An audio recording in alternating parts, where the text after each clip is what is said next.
Chemicals and petrochemicals પરની pre vibrant સમિટમાં આપણી સૌની સાથે મંચ ઉપર ઉપસ્થિત કેન્દ્રીય મંત્રી ડૉક્ટર મનસુખભાઈ માંડવિયાજી, મારા સાથી મંત્રી શ્રી કનુભાઈ દેસાઈ, શ્રી બલવંતસિંહ રાજપૂત, સાંસદ શ્રી મનસુખભાઈ વસાવા, મારા સાથી સૌ ધારાસભ્ય શ્રી રમેશભાઈ મિસ્ત્રી, શ્રી અરુણસિંહ રાણા, શ્રી ઈશ્વરભાઈ પટેલ, શ્રી ડી.કે. સ્વામી, શ્રી રીતેશભાઈ વસાવા, हमारा जिला प्रमुख श्री मारुतिसिंह अडोदरिया, हमारा गुजरात राज्य मुख्य सचिव श्री राजकुमार जी,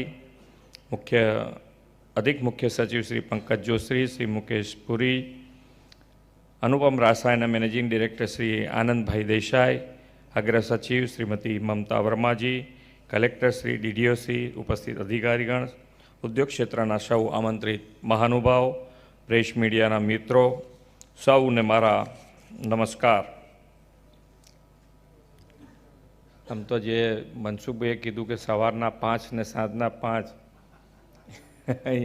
એટલે મારી એટલી કેપેસિટી નથી, પણ આમ દાદા ભગવાનમાં જઉં છું તો દાદા ભગવાનનું લગભગ વર્ષ મને યાદ નથી રહ્યું, પણ હું વાંચતો હતો તો દાદા ભગવાનનું 1950 કે 60માં એમનું એક ચોપડીમાં એમના લખેલું છે કે હું જોઈ રહ્યો છું કે ફોરેન કન્ટ્રીઝમાં સાંજે 5 વાગ્યા છે અને ભારતમાં સવારે 5 વાગ્યા છે। એટલે એ વખતથી અને અત્યારે આપણને માન્ય નરેન્દ્રભાઈના નેતૃત્વમાં લાગી રહ્યું છે કે હવે ખરેખર આપણે કચકચાઈને આગળ વધી રહ્યા છે। અને તો આપણે તો વડાપ્રધાન શ્રી નરેન્દ્રભાઈ મોદીનું જે કહેવું તે કરવું એટલા માટે અત્યારે તો કહી રહ્યો છું કે મારા ધારાસભ્યોને બધાની રજૂઆત હતી કે ભરૂચ આવી રહ્યો છું તો ઝઘડિયા GIDCની રજૂઆતના આધારે GIDCને જોડતા રોડ વાઇડનિંગ અને સુધારણા માટેના 4 કામો અને 4 કામોના 59 કરોડ રૂપિયા ગઈકાલે મંજૂર કરી દીધા છે।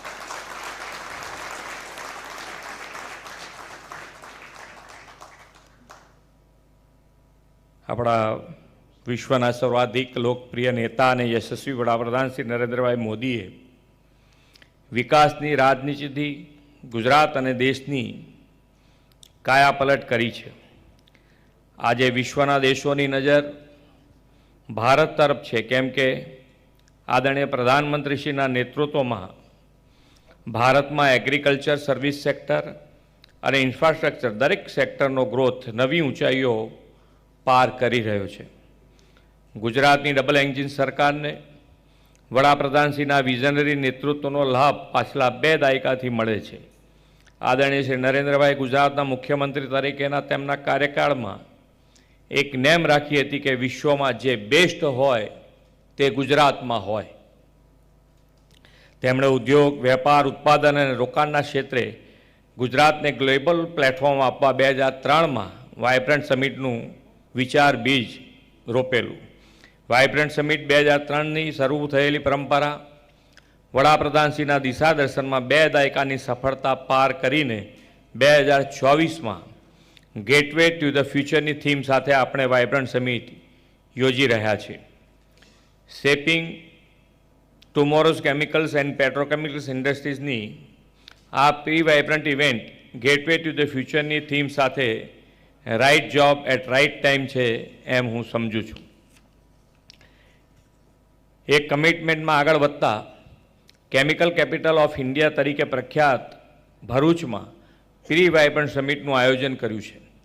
ભારત આજે વર્લ્ડની 5મી મોટી ઇકોનોમી છે, તેના આ અમૃતકાળમાં 3જી મોટી ઇકોનોમી બનવા માટે વડાપ્રધાનશ્રીએ હમણાં સુરતમાં જ કીધું હતું કે અમે 3જી વખત બેસીશું અને 3જી ઇકોનોમી પર ભારત દેશને લઈ જઈશું। ઇન્ફ્રાસ્ટ્રક્ચર ડેવલપમેન્ટ અને ઇન્ડસ્ટ્રીયલ ડેવલપમેન્ટ વડાપ્રધાનશ્રીના સંકલ્પને પાર પાડવામાં મહત્ત્વપૂર્ણ ઇન્સ્ટ્રુમેન્ટ છે। Chemical and petrochemical sector sustainable industries ગ્રોથને આગળ ધપાવનારા સેક્ટર્સમાંનું એક પરિબળ છે.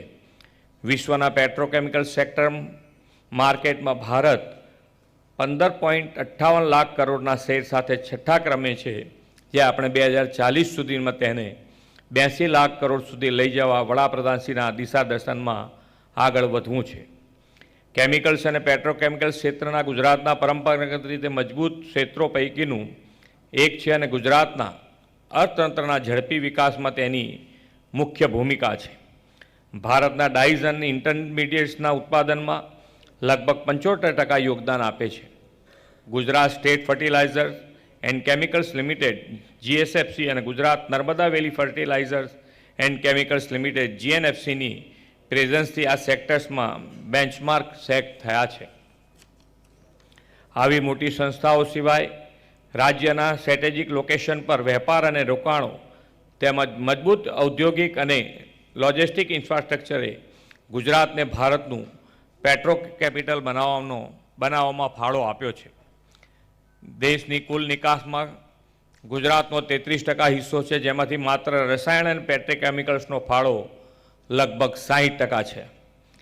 ડેરિવેટિવ્સ, પ્લાસ્ટિક અને poly manufacturing, dyes and pigments clusters અને ડાઉનસ્ટ્રીમ કંપનીઓ ગુજરાતમાં છે. તેના કારણે ઉપલબ્ધ બજારોનો લાભ આ ક્ષેત્રને સારી રીતે મળી શકે છે અને આ સમગ્ર વેલ્યુએશનથી ગુજરાત પેટ્રોકેમિકલ્સ અને કેમિકલ્સ સેક્ટરનું હબ બનવા સજ્જ છે. એ દિશામાં આજે 67,000 કરોડથી વધુ રકમના MOU પણ આપણે કર્યા છે. ગુજરાતે ઉદ્યોગના વિકાસ માટે વર્લ્ડ ક્લાસ ઇન્ફ્રાસ્ટ્રક્ચર પૂરું પાડ્યું છે. ઉદ્યોગના વિકાસ માટે વર્લ્ડ ક્લાસ ઇન્ફ્રાસ્ટ્રક્ચરની ગુજરાતની શિરમોર સિદ્ધિ દહેજનો petroleum chemicals and petrochemicals region PCPIR છે. આદરણીય વડાપ્રધાનશ્રી એવા આગામી શોધ ધરાવતા દ્રષ્ટિવંત નેતા છે કે તેમણે તત્કાલીન કેન્દ્ર સરકાર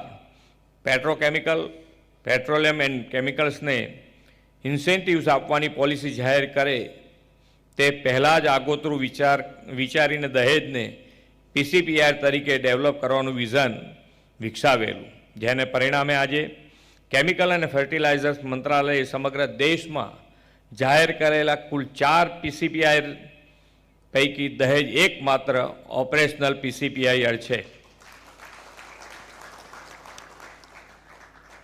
કેમિકલ ઉદ્યોગને પરિણામે એન્વાયરમેન્ટને અસર ન પડે તેનું પણ ધ્યાન ડબલ એન્જિન સરકારે રાખ્યું છે. ડીપ સી પાઇપલાઇન દ્વારા પ્રદૂષિત પાણી દરિયામાં દૂર સુધી છોડવાની વ્યવસ્થા દહેજમાં વિકસાવી છે.